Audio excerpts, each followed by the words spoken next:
And welcome to the Drew Allen Show. This, of course, is Drew Allen, affectionately known as the Millennial Minister of Truth. It's good to be here, and it's really good to be here on DailyClout. I'm very excited to be doing a show here for you all, starting now, as a matter of fact, the first one. Look, I mean, I don't know about you, but I am really, I'm enjoying the cage fight, bare-knuckled boxing match between Democrats. It is not often that the American people are treated to this type of ringside political violence committed by Democrats against their own. I am always complaining. We are always complaining here on the right, where I live, a conservative, a constitutionalist, of course, about how the Republican Party, which has its problems, but my point about the Republican Party is they do not defend their own. They do a disservice to themselves, of course, in the recruitment effort as well by showing, young people, for example, that Republicans don't have each other's backs. It's always a circular firing squad. And with the Democrat Party, they are in the habit of circling the wagons to protect their own. They do not typically throw their own to the wolves. But Republicans do it all the time. It's pathetic. It's disgraceful. And of course, it's because, many of them are losers, and their brains have been broken by the media and living in Washington, D.C., and they want to be loved by the very people that hate them, that will never actually love them, and yada, yada, yada. But anyway, it's very fascinating what's happening right now, because what is breaking today, earlier, is that Barack Hussein Obama, the former president of the United States, right? President Obama, well, he has turned on his protege. I know it's odd because Barack Obama is younger than Joe Biden, of course, but Joe Biden is his protege. And of course, it has been speculated since, Joe Biden was installed in the Oval Office with 81 million votes, the most popular president in American history. Right. Everyone believes that. Well, anyway, Barack Obama has been the puppet master, right? That's the allegation. And of course, it's true. I mean, it's unprecedented that a former president of the United States remains in Washington, D.C., down the street from the White House, remaining there, actively involved in the party. And so it's been speculated that this is Barack Obama's third term. I've written about that in countless articles. It's true. And now we're finding out that Barack Obama, who was apparently behind Joe Biden all along, has been actively involved in his administration, making decisions, influencing, and so on and so forth. Well, apparently now he's quietly working behind the scenes to get rid of Joe. So he's turned on Joe. He made Joe, and now he's looking to undercut, undermine, and destroy Joe. And Joe is fighting for his political life. Jill is, the people around him. It is not certain. I would still maintain, as I've maintained for a long time, that Joe Biden will still be the nominee. And there are a few reasons for that. I want to get into some of the things that people don't think about out there. I mean, what happens to the war chest, right? What happens to that nearly $100 million that has been raised for the Biden-Harris campaign specifically? Now, you have other money out there that super PACs that can be used for other things, but you have roughly $100 million that's sitting there, and you can't just transfer it immediately. It's not like you just, okay, Michelle Obama is going to be the nominee. All right, Michelle can just inherit that money. Because obviously, this, like it or not, elections are won with money.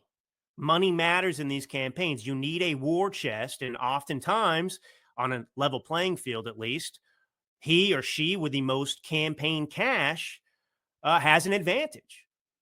And so you were getting closer and closer to November, and the idea that you're going to mount some new campaign and start raising money now, this late in the game, when Donald Trump, you've seen what he's raked in after they went after him, and in the New York case in particular, and they indicted him.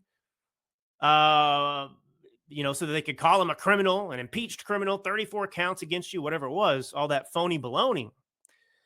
Well, he's raked it in. I mean, more than $300 million. So he is cash rich. And so that's a problem for the Democrats as well. Now, before I get into all of that, I want to go ahead and just remind you some history. I want to. I mean, there is no more loathsome individual, in my opinion, than Barack Hussein Obama. And the way he treats people as well, the arrogance. Now, Barack Obama, this is one of those astounding things to me. He's not a particularly bright person. He's just not. Of course, he's the ideological, leader, the front man for the Marxist Democrats today. But I've never thought he was particularly bright. People can back that up. He's got Valerie Jarrett. He's got a lot of people, Ron Klain, around him, of course, to execute and come up with the policies that are Marxist that are going to destroy the country. But he, of course, is an expert, a professional agitator along the lines of Saul Alinsky. And so we know who we're dealing with here, a very dangerous person. But I will say this. I am actually quite surprised personally. If this is true, it's been reported by Politico. I've got a clip coming up on Morning Joe, which is the big clip today, in which the Biden campaign is out there now reporting that they believe that indeed it's Barack Obama who's behind the effort to sink Biden's reelection, sink his campaign. And that's interesting. And it's very dangerous. And there are other headlines, there are other concerns related to that outside of the immediate, transparent observation that, okay, well, Barack Obama is working behind the scene. Well, Barack Obama has this much influence over the Democrat Party today. This reinforces the fact that Barack Obama, who was not, look, they stole the 2020 election. Absolutely. Not with space lasers from Mars, but with mail-in ballots, the COVID lockdowns. But that aside, let's just say for a second that Joe Biden did win fair and square, whatever. The Democrats or Republicans, whoever voted for Joe Biden to put him in office, to elect him president, they didn't vote for Barack Obama. Barack Obama didn't run for office. See, this is so scandalous in this country. We are really on the precipice of losing our country. You could argue that it's already currently gone. Doesn't mean we can't get it back and restore it, but it means that for 4 years, we have lived under a shadow government. Now, you may say, oh, okay, well, that's happened before in some ways because you have the deep state and people exercising influence, but not like this. Not like this. And it's very interesting, too, by the way. I saw this tweet, X, whatever you want to call it today. And it was by, I don't know how to pronounce his name. I know who the individual is from Young Turks or whatever, Cenk Uygur. And here's, I'll just read the tweet to you. He said, who thinks Joe Biden is going to be in great mental shape for the next 4 years? Absolutely no one. Then you shouldn't run him, period. Cenk. I mean, this is what I don't understand about all these people, whether it's George Clooney or Cenk Uygur or other Democrats who are out there saying, oh my gosh, after that debate performance, Joe Biden's not mentally. Joe Biden was not mentally there, wasn't mentally fit in 2020. He wasn't as bad as he is currently right now. He's devolved. He's gotten worse. He's declined even more, certainly. It's worse than it was in 2020. But in 2020, he was running a basement campaign. He was exhibiting the same mental deficiencies in 2020 when he ran, quotation marks, from his basement as he is today. And so my question to these people is, where were you in 2020? Now you want to say, now you're asking the question, is he in mental shape to serve for the next 4 years? He hasn't been in mental shape for the last almost 4 years from 2020, and you still ran him. So now all of a sudden they want to, but I guess, now it's over. They can't hide it anymore. There's no denying it. At some point, reality, even for the most professional and talented propagandists, even they are incapable of covering up for Joe in some capacity. That's just how bad and how obvious it is. But anyway, I just want to remind you who Barack Obama is, because we knew in this moment, remember Barack Obama, he went to the White House. I think it had to do with celebrating his devastating, horrible legislation that destroyed healthcare in America, increased prices, and so on and so forth, did nothing that he promised.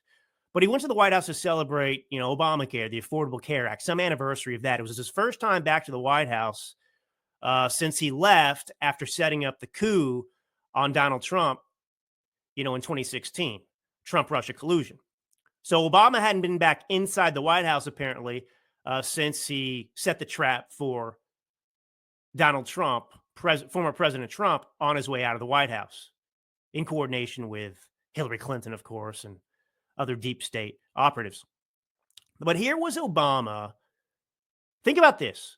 He's invited to, it's not his White House anymore, right? This is the peaceful transfer of power that we talk about. You relinquish power. This is why, presidents, when they retire, when they're if they're 4 or 8 years are up, depending on if they win re-election, but when they're done, they ride into the sunset quietly. That's what they've always done, but not Barack Obama. And so Barack Obama is not the president. He's not.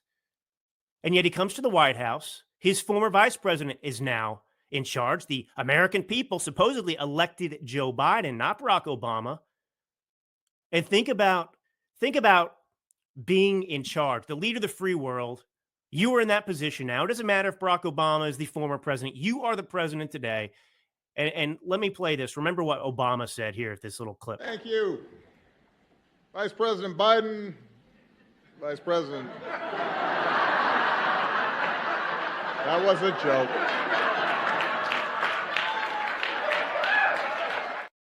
It's just so humiliating. It's so humiliating. Now, there has been bad blood between Barack Obama and Joe Biden. The idea that they're close friends and pals is an absolute lie. It's not true. It's superficial. It's theatrics that they put on for the media and everyone else. But behind the scenes, everyone knows that Barack Obama doesn't like Joe Biden. Remember that quote from Barack Obama: never underestimate Joe's ability to F things up. And of course, how could Barack Obama like the racist Joe Biden, who once, of course, claimed that Barack Obama was, the first clean, articulate, black man, black politician, whatever he'd ever come across or met. It's not happening. And Barack Obama thinks he's the smartest person in the world. Barack Obama thinks he is truly the emperor of the United States of America, and he's acting like it. And there he goes to the White House during this function. Barack Obama says jokes, and it's not funny. Oh, he's the VP, the vice president. Hey, vice president. No, it's not funny. It's not. And of course, Joe Biden is such a loser himself. He sits there and salutes Barack Obama. I mean, he took it. That's their relationship. Barack Obama, the alpha, Joe Biden forever, the beta. But anyway, so here's the clip. It's a little bit longer. It's about a minute. I want to play this from Morning Joe. This is the clip that is making its way around the world now, and we'll unpack it because there's a lot to address about this. Here it is. Let's say one thing that we do have to underline here, just so viewers can follow what's going on behind the scenes, is the Biden campaign and many Democratic officials do believe that Barack Obama is quietly working behind the scenes to orchestrate this.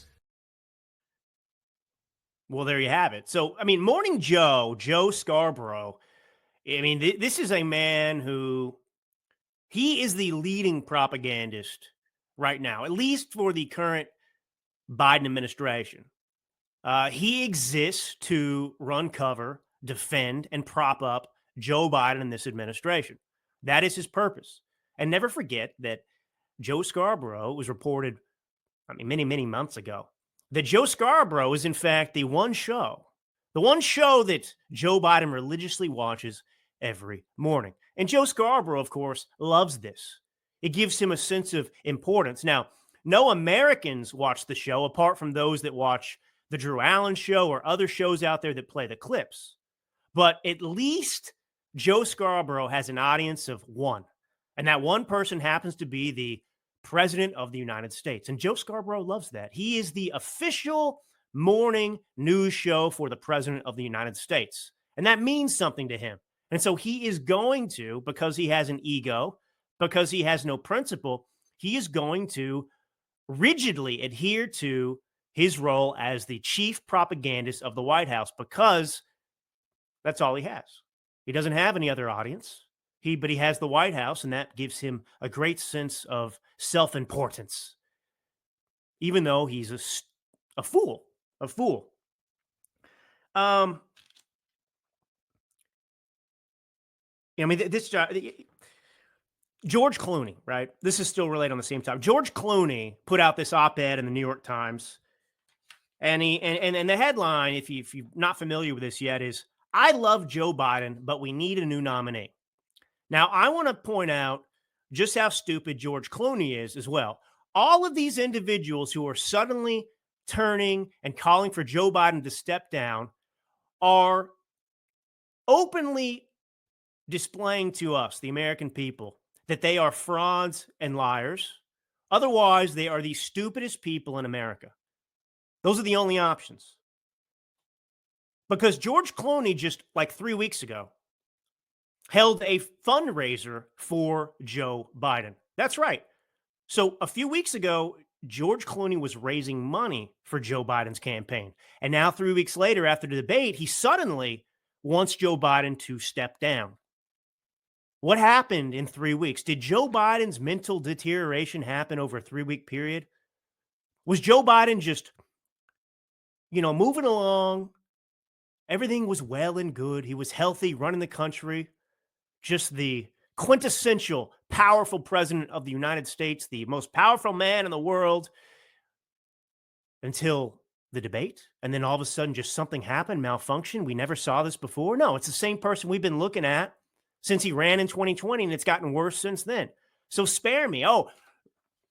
So George Clooney here apparently couldn't figure out and didn't know that Joe Biden wasn't capable 3 weeks ago, but now all of a sudden he's recognized what we've all seen. So are these people blind? What's going on here? These people don't have any credibility whatsoever. And George Clooney, of course, is a very, very close friend of Barack Obama. They go on their yachts together and boats together and go to Como together. And, Barack Obama has access to that world that he always wanted to be a part of. Hollywood, importance, riches, right? Remember, Barack Obama, like most Democrats, goes into office without much money and then uses his position as president to enrich his family. It's not service.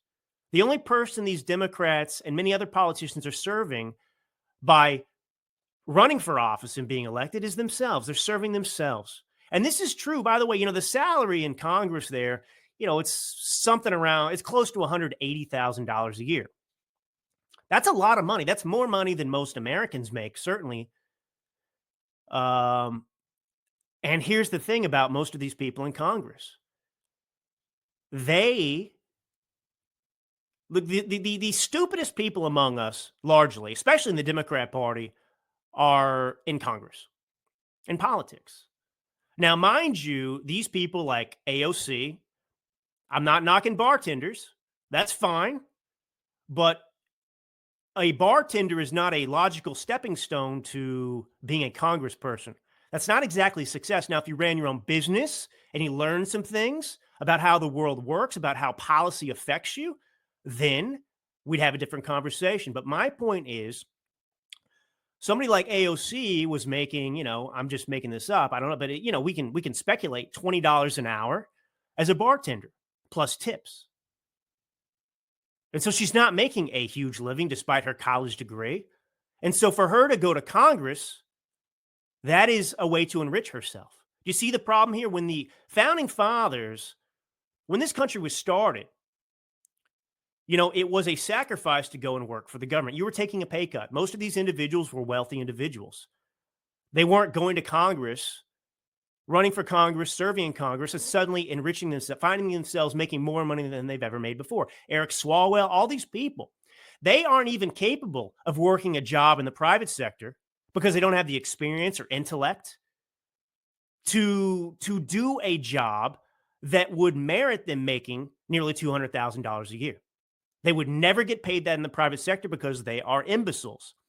And so these imbeciles somehow have figured out a way that they can work and serve in the government. They can run for Congress. They can make policy decisions. And they can get paid $200,000. And that's why they never leave, for one. I mean, the power is part of it too. But a lot of these people, they're making more money than they've ever seen in their lives, and they could never make a comparable salary in the private sector. So that's what's going on here. That's what's going on here. So a couple of just pull quotes from this George Clooney article, by the way. I love Joe Biden as a senator, as a vice president, and as president. I consider him a friend, and I believe in him, believe in his character, believe in his morals. In the last 4 years, he won many of the battles he's faced. But the one battle he can't not win is the fight against time. None of us can. It's devastating to say it. But the Joe Biden I was with 3 weeks ago at the fundraiser was not the Joe big effing deal Biden of 2010. He wasn't even the Joe Biden of 2020. He was the same man we all witnessed at the debate. So there's George Clooney's conclusion. Wow, he's not the same Joe Biden of 2010? Genius, that George Clooney. Genius. But before we continue to cover this, I've got a lot of other clips to get into and some other stories. I want to explain what's going on. I want to give you an understanding about what took place in those French elections, for example, what really happened, how that happened, and what it means. Does it mean we're losing?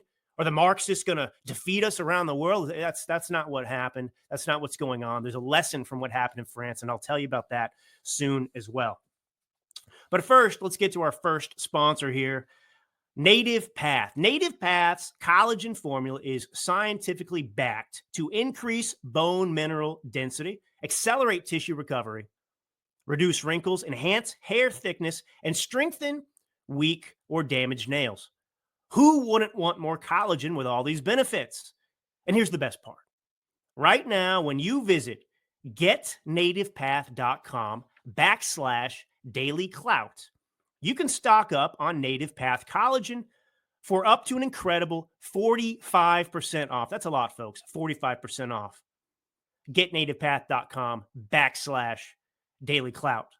So 45% off plus free shipping. Every order comes with a 365-day money-back guarantee. So you can try it risk-free today. Reclaim your life, rejuvenate your spirit, and glow with vitality. With over 4 million jars sold, 1 million happy customers, 8,000 5-star reviews, and a 365-day no-risk guarantee, again, Native Path is a trusted choice. Plus, they offer an 800 number for any questions about usage, recipes, or ingredients, and you'll speak to a real person ready to help. Join their private Facebook community to share success stories, recipes, and support each other on this journey called life. Visit getnativepath.com/DailyClout and start your transformation today. All right. Now, I want to explain something, too, about the Democrats. There's lots of way here in terms of what they're publicly saying. Democrats are fearful. They're worried they're going to lose with Joe Biden, at least publicly. All of them are saying this. Hence the uproar, the bare-knuckle boxing match between Barack Obama and Joe Biden and his loyalists, I suppose. But, Democrats don't even believe their own bull crap about Donald Trump. All of this, Donald Trump is a threat to democracy and so on and so forth, they don't even believe that. And so if you are a Democrat voter out there and you believe this because you've been told this, and I feel sorry for you, I do, because you're being lied to, but I also don't have too much sympathy because these people have lied to you repeatedly, religiously, and you keep listening to them, whether it's about the COVID vaccines, whether it's about COVID itself, social distancing, masks work, masks don't work, social distancing works. We found out it doesn't work. They told you hydroxychloroquine didn't work. It does work. Everything they've told you is a lie to manipulate you, to turn you into a little revolutionary that's going to support the overthrow of the United States of America, the destruction of America. And you still listen to these people. So stop listening to these people. Listen to people who make sense. Listen to me, the Drew Allen Show, the Millennial Minister of Truth, who will not lie to you, who only has the best interest of the country. That's all I care about. Not power, not any of this garbage. I don't get a paycheck from any of these losers in government. I don't want anything to do with them. But I want to pull this up and I'll read it to you. So Ezra Klein is a really close pal of Barack Obama. He has a podcast, of course. I think he's at the New York Times, or at least he used to be. I can't remember, to be honest, but he is a communist. Ezra Klein is a good little Marxist, and he's got a podcast. And he did an interview with Tim Miller, a Democrat Congress pronoun. And here you can see it on the screen. It's hard to read all of it, but so Ezra Klein basically says, I'll just read this if you're just listening. You don't know how the party can replace him. You don't want to be blamed for any of this, he says to Tim Miller. You just stay quiet and walk the calm path to defeat. I think it's clear. People are weighing this set of things. Like, it would be quite unpleasant for me personally to come out against the president as an elected official and in Democratic Party and weighing what will happen if Donald Trump wins and saying in a revealed preference way, I can live with Donald Trump winning. And I've had people say that to me off the record, to be fair. So Ezra Klein, I'm pulled down. Ezra Klein is saying effectively that another Trump term isn't as bad as telling Biden to step aside. In other words, they'd rather Joe Biden run and they not present themselves as enemies of Joe Biden, the leader supposedly of the Democratic Party, and they'd rather just live with 4 more years of Donald Trump. So this is what they're saying privately behind the scenes. So let's go on. Tim Miller says, really? Really? Ezra Klein, I've had top Democrats say to me basically something like, I don't know why all these Democrats who think Donald Trump is an existential threat to democracy are acting the way they are. But the reason I'm acting the way I am is because I don't think that. Boom. There you go. They don't really believe that. The Democrats know that Donald Trump's not a threat to democracy. Donald Trump is a threat to the deep state. Donald Trump is a threat to the bureaucrats. Donald Trump is a threat to tyrants, not a threat to democracy. The threat to democracy is the Democrat Party. And I'll give you another example here. I mean, what would happen to this country if we had a unified government in the sense that Democrats controlled everything right now? What would be happening to this country? The Democrats claim to be the defenders of democracy, right? And yet they prove time and time again that they are the enemy of democracy. And we're not a democracy, we're a constitutional republic. There's a big difference. But AOC just the other day filed impeachment articles against Clarence Thomas, Justice Clarence Thomas, and Justice Samuel Alito, Supreme Court justices. Now, this has only happened one time before to a Supreme Court justice. That was in 1805, and it was against Samuel Chase. And to give you an idea of what Samuel Chase did to warrant this impeachment of him in 1805, the final article of impeachment accused the justice, Samuel Chase, of continually promoting his political agenda on the bench, thereby, quote, tending to prostitute the high judicial character with which he was invested to the low purpose of an electioneering partisan. What's funny about that is it's the Democrats who are the activists. It's the Democrats who are actually promoting a political agenda, making decisions based on their political agenda. And that's why the Democrats can't tolerate and stand Clarence Thomas and Justice Alito. They make decisions based on the Constitution, which is their role. It's to interpret the law, not to rewrite the law, not to manipulate the law, not to bastardize the law, but to rule based on the law. And this is where the Democrats have been very smart. In these other courts around the country, whether you saw what happened with Judge Merchan, another corrupt judge, they get these judges on these benches around the country, and they are exactly what Samuel Chase was impeached for. They are partisans. They exist to rubber stamp a Democrat agenda. They are partisan hacks. And it's no easy task to be a judge. It is a high calling, and it's a difficult thing you're being asked to do. You are being asked to exercise self-restraint. You are being tasked with being fair and honest. You are the last protector of these freedoms that we have. The buck stops in many ways with these judges and with the justices, because when things happen that are unjust, that are unconstitutional, that violate the law, these people are tasked with upholding it. And so Democrats found a way, of course, to infiltrate the system. This is what Marxists, communists, tyrants do everywhere. They look for ways to exploit the system. And they discovered that if they could just get right to the top, right? If you want to push your agenda, well, what's standing in your way are those judges. It's the law itself. It's the Constitution. See, the Constitution, remember, it's a contract between we the people and our government. And it says that we the people are master and those in government are servants. And now, of course, it's flipped. Those in government treat us like we're their servants, like we're their subjects. They're spending like drunken sailors. They just tax us into oblivion. They care nothing about actually representing us. They represent DC and what DC wants and what's in their interest and their donors' interests and so on and so forth, but not our interests. So they're not doing their job. They're violating their constitutional oath, largely. Most of them are. And so the Constitution doesn't limit what we can do. It exists to limit and restrain the government. And tyrants don't like that. Napoleon Bonaparte doesn't like that. Julius Caesar doesn't like that. He's got to find a way to have absolute authority and power. And so if the Constitution is standing in the way of you and absolute authority and subverting the will of the American people and enslaving them again, as tyrants do, well, what do? You go to the judicial system and you put people on the court that are, of course, going to misinterpret intentionally the law of the land, that will actually ignore the law, who are no longer going to enforce the Constitution because the Constitution is what is restraining them. So if you want to get the Constitution out of the way, you got to go to the judicial system.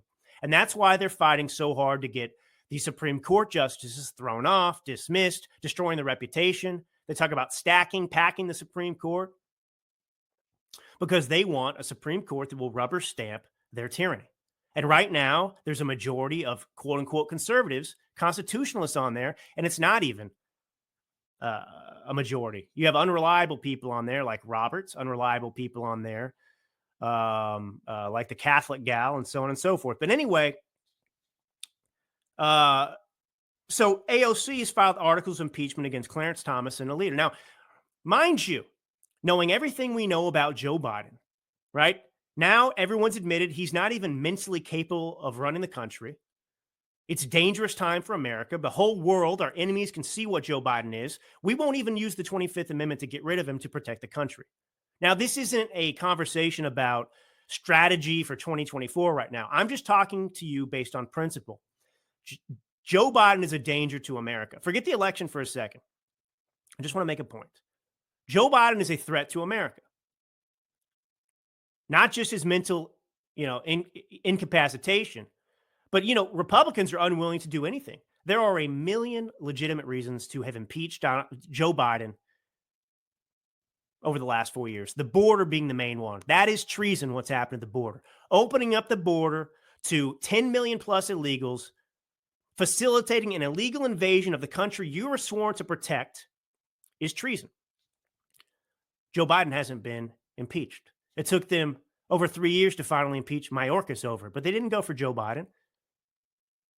His corruption, the money laundering, all of these things, the FARA violations of him and Hunter Biden, the classified document scandal. He broke the law because he wasn't president of the United States and he stole classified documents. But, he's too old and senile to be tried. But here you have AOC filing articles of impeachment against two justices who've done nothing wrong. They will burn this country to the ground. It's not a joke. So when you hear them say Donald Trump is the threat to democracy, who is it that is persecuting and prosecuting their political opponents? Who is it that is using impeachment, like they're going out for, I don't know, how the casual nature and way they use impeachment, which is reserved for very serious offenses. But AOC is filing, and she's being celebrated by the media, by the way. Being celebrated. Now, I want to give you an idea about what happens with the judicial system. I want to get more into that. while, yes, they're worried about Joe Biden, whether he can win or not, these are real concerns many people have. I don't want you to get complacent because Marc Elias, the chief electioneering lawyer for the Democrat Party, who is sent in like a bulldog to rig elections. That's his job. He's the chief rigger of elections for the Democrat Party. He looks like Jabba the Hutt, Marc Elias. You'll see in a moment. He's got 13 chins. I'm just telling you because maybe in your mind you can remember what he looks like. I'm just giving I'm not being mean. I'm just giving a physical description. He's bald and he looks like Jabba the Hutt. That's all. Not being cruel here. But Marc Elias, Jabba the Hutt, he just, Wisconsin is a swing state. Internal polling, which matters far more than any other polling, because internal polling is polling that is conducted by the campaign that's serious. It's numbers that they take seriously. Internal polling. It's the most accurate of polling, generally speaking, because the campaign itself privately needs to know the truth to make decisions. So in Wisconsin, you now have a majority that is leftist on the court. And they have overturned a previous ruling made by the court that said that mailboxes, drop boxes for mail-in ballots were off limits. But listen to Elias. This is about a minute long. I want to play this. Here's Marc Elias bragging. Sure. So I'll start with something really good. My law firm won a case earlier this week in the state of Wisconsin, in the state Supreme Court, to restore drop boxes, right? So there had been ballot drop boxes in 2020. A conservative majority of that state Supreme Court then struck down or ruled that drop boxes were not legal in 2022. As you may recall, Democrats lost a close Senate race in that state in 2022. And now, as a result of the litigation we brought, drop boxes will be back in place for 2024. So that's just one example of the good news. But I could point to state after state after state where, democracy is on the docket and democracy is winning. And it doesn't mean we win everywhere. Democracy is on the docket and democracy is winning. Do you notice that democracy is only winning when Democrats get their way? Is that how we define democracy? Who is it that are the sore losers? Election denialism, Hillary Clinton, and so on. But there he is. I want you to remember what Jabba the Hutt just said. Democracy is on the docket and democracy is winning. Why is democracy winning? Because Marc Elias is winning his cases. They're going to help Democrats rig the 2024 election. So this is Wisconsin, which Donald Trump is leading in. It's a swing state. It's a must win for Democrats. And so he is going through these different states and suing, hoping to get a favorable ruling to allow a COVID-style election again with drop-off boxes, because they don't have the guise of COVID and the pandemic to fundamentally alter elections like they did before. So he's going in and doing it again, and the only way he knows how. And these people, this is what I'm talking about, these judges. There's something called precedent that is supposed to be honored. It's supposed to set precedent, after all. So you had a court that has now been reconstructed because after elections or whatever, appointments, the judges on that court are now majority left-leaning activists, like the former impeached Samuel Chase from 1805. Anyway, so you had a ruling just a couple years ago with a different makeup of a court that said that these drop-off boxes were illegal based on the law in Wisconsin. It was clear. And now 2 years later, you change the makeup of the court and they just reverse the decision. This is what I'm talking about. This is why the judicial system is so important. It's America's Achilles heel in so many ways. In so many ways. Let me go ahead and play this. So here's the Biden, by the way. So Biden is fighting for his political life, as I've said. Jill Biden, whoever's supports him at this point. And by the way, I still maintain he's going to be the nominee. There's just too many problems that I got to give you those figures about the finances in just a minute. So just hang tight. I'll get there in a second. But here's the Biden campaign response on Jake Tapper to George Clooney's New York Times op-ed. Listen to their rebuttal. And in response to those comments from George Clooney, Jake, a campaign official who attended that Los Angeles fundraiser tells me that George Clooney left 3 hours before the president. So clearly the gloves are off. Jake. But what does that mean that George Clooney left 3 hours? What's the point? The point of that is to suggest that Biden's stamina is better than Clooney's, and Clooney didn't have, eyes on the entire event. That's the response to the Clooney op-ed. Okay. Kayla Tashi, thanks so much. Appreciate it. I'm no fan of Jake Tapper. He's one of the worst out there in terms of propagandists. But the look on his face is priceless, and it's the same one you had probably watching that clip and I have now.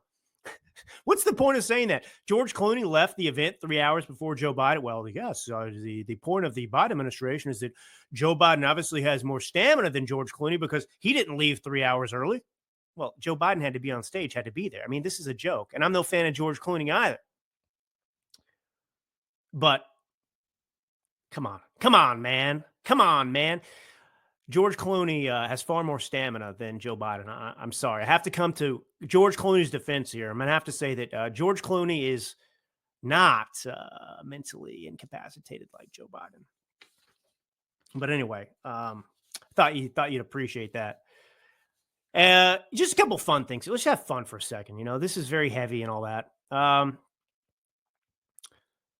the debate stage, which was the impetus for all of this chaos in the Democrat Party, of course, you had a very odd side conversation that happened late in the debate about golf. And it was Joe Biden who brought it up. Joe Biden who challenged Donald Trump to play golf. And it's not the first time he's challenged Donald Trump. I'd like to see you carry your own bag and then I'll play with you. Anyway, let me play this clip for you. Here's the Biden golf challenge clip. And by the way, I told you before, I'm happy to play golf if you carry your own bag. Okay, you heard that, right? I'd be happy to play around a golf with you or whatever he said if you'll carry your own bag. This is after Joe Biden claims he has like a 6 handicap or something. He's basically a professional golfer, according to Joe's latest lie on the debate stage about his golf game. But anyway, here is a image from the campaign since the debate moment. Statement on Trump's golf challenge. Donald Trump hasn't been seen in public for 12 days. Now he's inviting fictional serial killers to dinner, teasing little Marco Rubio, praising Project 2025 architect Tom Homan, and challenging the president of the United States to golf. Anyway, goes on to say that he's not going to take up the challenge that he made to Donald Trump. So they have backtracked on that immediately. All right, let me get into this real quick. So let's get into this conversation about money. One of the many obstacles to having Joe Biden step down and allow someone else to run at this late stage of the campaign is related to campaign finance and money. So the most important money that has been raised is in the accounts held by the Biden-Harris campaign committee. $91 million as of May 30th. Now, remember, it's been over a month since then, so there's probably over $100 million in there at this point. So that money, importantly, has been raised by the Biden-Harris ticket, and it belongs to the Biden-Harris ticket. The only people whom that money follows are, you guessed it, Mr. Biden and Mrs. Harris. This is from the New York Times. So if Mr. Biden were to cede his role and Ms. Harris were to be officially nominated with a new number 2, her new ticket would have almost no interruption financially. She would have immediate access to the $91 million or so in cash on hand, an important consideration given how former President Trump and Republicans have rapidly caught up to the Democrats in funds. So this is a problem. Now, there are ways they are speculating they can try and work around this, but it's not so simple or easy. And money matters. I'm not going to get into the different ways they speculate giving this money to a super PAC. One of the solutions they say is to nominate somebody like Pritzker, who's a billionaire, who can self-fund his campaign and thus won't start at zero. Because until they can figure out a way, if it's not Harris that takes the top of the ticket, if they decide and can convince Joe Biden to go away, well, they start at $0. That $100 million is sitting there in limbo and can't be immediately used until they figure out how to, work around this system. So I thought that was interesting that you should know. I mean, that's one of those important considerations. It's the money. It's the money. Let me just touch on this again. So I'm sitting here telling you that I think Joe Biden's going to be the guy, and I get it. Now there's news and pressure's mounting. Barack Obama is quietly trying to get rid of him, and so on and so forth. But in addition to the money challenges and other challenges you've heard out there, I just think that you cannot ignore what's happening with Marc Elias and with the illegal aliens. We know that they're registering them to vote. And that is my concern. And this is what I just resent so much about the Democrat Party. I'll be honest with you. I could swallow. It would be difficult, but I could swallow because Republicans, conservative, constitutionalists have not been engaged in this fight with Democrats. We've kind of sat back, and the activists on the left have taken over the country, academia. And so here we are because we've been asleep at the wheel. I'm not a victim. That's on us. There are things that we didn't do. But if we had the certainty of fair elections, if we had simply in-person voting, physical ballots, just like they did in Argentina, and the Democrats and Republicans both were intent upon protecting elections, giving people faith in them. If we lost, I could swallow that. It will be hard, like I said, but I could swallow it. But the problem is we know the Democrats cheat, and we know they're cheating. And after 2020, we know that they can do it on a scale that's unimaginable. They can actually subvert the will of the American people. Joe Biden didn't get 81 million legal votes, but no court had the courage to take up any of those cases, election cases. Republicans didn't have the courage to stand their ground and point out the obvious. They folded like cheap lawn chairs. So now we're in a situation where nobody believes in it, and this is what's so dangerous. If our politicians respected this country and loved this country and cared about it, they would immediately demand that all 50 states, they would move to have all 50 states have in-person voting. They would do everything they could to strengthen protections, not loosen them like Marc Elias is doing. Because we don't have faith in elections, and we shouldn't. Democrats are going to cheat in 2024, and we have to overwhelm their cheating. And that's not a great place to be in. But, the Democrats are dangerous, of course, while they claim, Trump's a threat to democracy, yada, yada, yada.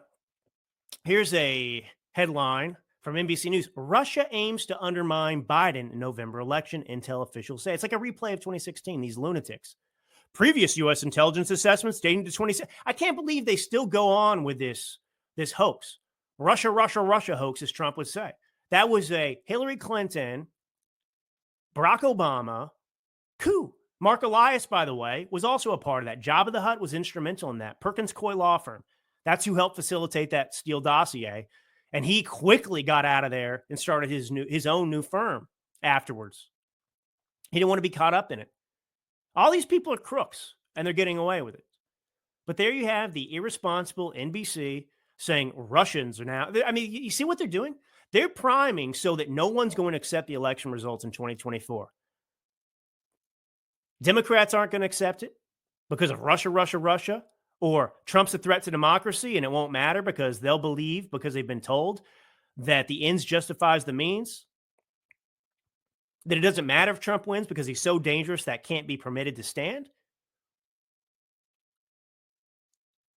And we won't accept the election result if Joe Biden or a Democrat wins because of what they've done with the border and the way they've cheated and the way they have fought to sow doubt in the minds of the American people with their loosening of voting laws. It's a true travesty. It's a travesty. All right, I want to get here to our second sponsor here today. I want to extend my heartfelt gratitude to our valued partners at the Wellness Company. In these trying times, and they are trying times, are they not? Many of us, myself included, are searching for solutions to maintain or in many cases regain our health amidst the prevalence of spike proteins circulating within our population. We recognize that mainstream sources seldom provide the answers we seek. However, we're fortunate to have dedicated truth-seeking doctors, like Dr. Peter McCullough, Dr. Drew Pinsky, and their remarkable team at the Wellness Company, who offer both answers and hope. The number one question that these esteemed doctors encounter daily is, how can I effectively detox from the spike proteins, whether from the vaccine or COVID itself? Thanks to the Wellness Company, there is a solution. That solution is called Spike Support Formula. This unique blend of natural ingredients is designed to block and dissolve spike proteins within your body, helping you regain that pre-COVID vitality and mitigating the fear of what might happen next. Visit DailyCloutHealth.com and use promo code DailyClout for an exclusive 10% discount. Take charge of your preparedness today and enjoy peace of mind for tomorrow. And I just got to say it again. I am enjoying watching this cage fight. And I hope you are too. We've got to enjoy life. I don't want to be cynical here. I don't want to devolve into that. But just enjoy the show for a little while. And Trump deserves credit for being restrained and, frankly, a strategic genius here. Because the media is so dependent and reliant upon attacking Trump that his disappearance, he's not out there making news for them for, less than 2 weeks, has given them nothing to feed on. And so they're forced to cover Joe Biden. They're forced to fight amongst themselves and eat themselves because all they know is attacking Trump. Now, I'm not one of these guys that wants to sit here and say that Trump's the problem either. Like, he should just stay away and run a Joe Biden style campaign and not talk, because Donald Trump gets attacked no matter what. They come up with hoaxes like this Project 2025. That's a threat to democracy now, too. It's so dangerous, whatever else. They don't even know what a think tank is on the left, apparently. So Donald Trump could say benign things and they will find a way to twist it. They'll come up with hoaxes. So I'm not going to dump on Trump and say, that's not what I'm going to take away from this lesson. But the lesson is that the media is a disgrace, that they can't survive without attacking and destroying Trump. It's all they know. And so it's brilliant for him to kind of disappear here in the midst of all this drama, because they can't come up with something else to distract. Now they're trying to some extent, and not succeeding, in my opinion. Utah Governor Cox, I want to cover this first because this is a Republican governor of Utah. And this is an abject loser. Utah has to get rid of this guy. Given the stakes of the 2024 election and what's going on right now, you've got a Republican governor who's coming out and going on CNN with Caitlin Collins, just like Joe Walsh and these other fake Republicans that want to be loved by the left. So here he is on CNN. Are you supporting the top of your ticket in November? Are you supporting Donald Trump? Yeah, I've said before, I haven't voted for the top of the ticket since 2012. I've certainly had my concerns. One of those is what happened on January 6th. I'm hopeful. I want my party to win. They chose a candidate this time around that was not my first choice. Wasn't my choice last time either. But the party's spoken, and that's who they have chosen. And so I've said I'm not going to vote for either presidential candidate this year. I'll write somebody in, as I've done in the past, but I am supportive. I do want Donald Trump to succeed. I want my party to win. That's enough. I can't even listen to more of Utah Governor Cox there. I mean, think about it. So this is a guy who is the governor of a state, right? America is a constitutional republic. Our most sacred duty that we should embrace and cherish is the fact that we do have elections in this country. And they used to be free and fair, supposedly. But anyway, but we have elections. That is a gift. People do not recognize how unique and special and wonderful and marvelous America is for that simple fact alone. Our Constitution. And you have somebody who is elected to office, who's the leader of a state in terms of the politician, the governor. He runs the state, and he's saying he's going to write in a candidate. He's not going to vote for Trump or Biden. Who's he going to write in, by the way? He's going to write in Mitt Romney? Cox. Who's going to write? Maybe he'll write himself in. I don't know. But this is disgraceful that you have somebody that's the governor of a red state, a Republican, and he's basically going to just rip up our process. He's not going to participate. And by writing in somebody, he's not participating. I've never seen anything like it. That's disqualifying, by the way. Disqualifying. It shows a person who's entirely unserious, who doesn't understand or respect this country. Utah Governor Cox, an absolute zero. A lot of zeros out there. Joe Biden's got this big press conference he's supposedly going to give. He's going to take questions. How many chances does this guy get, by the way? It's like the cat with 9 lives. We saw who he was in the debate, and so now he's going to give a press conference, and he's going to prove what? That the debate didn't happen? That it was a one-off? When everywhere he goes, every time he opens his mouth? I mean, what is the new standard here for this performance he's supposedly going to give? If he can stand, if he doesn't croak again, like that's success. I mean, that's what you hear from people. By the way, listen to this fake doctor, this propagandist. This is a surrogate for the Biden administration. This is somebody who said that the vaccine could prevent an infection, by the way. So these people have no credibility whatsoever. But here's a fake doctor on one of the left-wing networks here coming to Joe Biden's assistance. Dr. Vin Gupta, what's your take on what has become really the story, the only story of the day, it seems, and that is Joe Biden's mental acuity. What do you make of the debate, and what do you make of his recovery from it? Well, Mika, I thought you laid it out there really nicely, which is to say I care for many octogenarians, and I would say from a cardiovascular standpoint and what we've seen from a mental acuity standpoint, take that last night. You mentioned it with the NATO summit. There's going to be days that are better. There's going to be days that are not as good. Cardiovascularly, he's in excellent shape. I'm a pulmonologist. I see this all the time in octogenarians. I think he's actually quite high functioning as an octogenarian and keeping up that schedule. And so, just from this is a subject. He's quite high functioning for an octogenarian, somebody between, in their 80s. I can't believe this is happening in America right now. Yeah, I mean, he's doing good for his age. That's not what. This is the hardest job on the planet. Hardest job. He's not qualified. Stop trying to pretend like he is. Stop making excuses for him. They don't exist. And by the way, don't try and compare him to Trump either, because Trump showed that he might as well be 50 years old. He could run circles around Gavin Newsom. All right, now let me get into this really quick about what happened in France, because you need to understand this. They knew they were going to get shellacked by the quote-unquote right? By the equivalent of, conservatives over there in France. That's what it was looking like. And so what they did, they have a parliamentarian system, so it's not a two-party system. They have all these different candidates in there. Many of them are left-wing, right? So you could have people that have the same more or less ideological slants, and they're all basically Democrats, but they represent different political parties.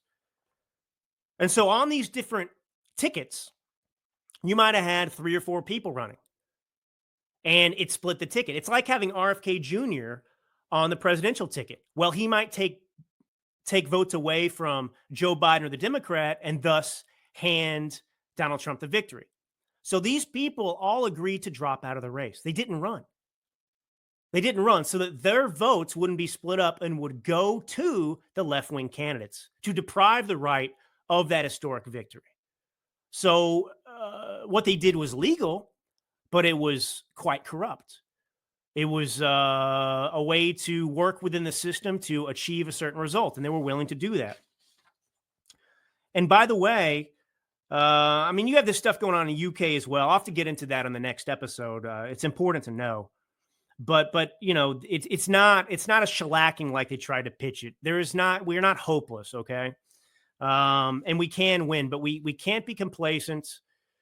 We have to stay, vigilant here. And, we have to fight like we're behind. Always fight like we're behind, because 2024, look, it's like in the book I wrote, America's Last Stand, will you vote to save or destroy America in 2024? I would urge you to read it. It makes a definitive case why you need to vote for Trump in 2024. You can give it to your friends, naysayers, people on the fence right now, people that are maybe primed for a book like this. But I make the case, America's Last Stand. Will you vote to save or destroy America in 2024? And that's what the stakes are. So we've got to fight like hell to win. All right. God bless you all. What a great debut episode here on DailyClout. I'm so happy to be here. I'm so happy to have you. And together we will prevail. All right. This is Drew Allen. Until next time.